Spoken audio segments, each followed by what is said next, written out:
Hello everyone. In this video, I'll show you how to stop people from seeing when you've read their messages on Instagram. This feature is known as Read Receipts, and by turning it off, others won't know if you've seen their messages.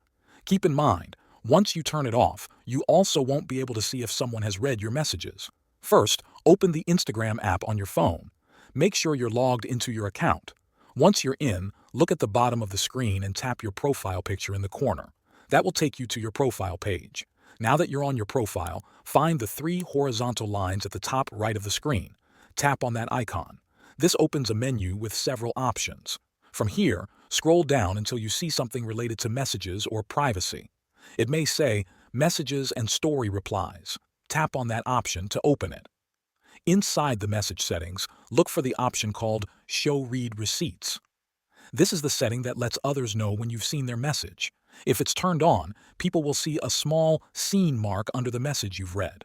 To stop this, just tap the switch next to Read Receipts to turn it off. Once it's off, others won't get that seen notification anymore when you read their messages. Just remember, when this setting is off, you also won't be able to tell if someone has read your messages. It works both ways. That's all you need to do. The change saves automatically, and you can go back to using the app normally. Thanks for watching.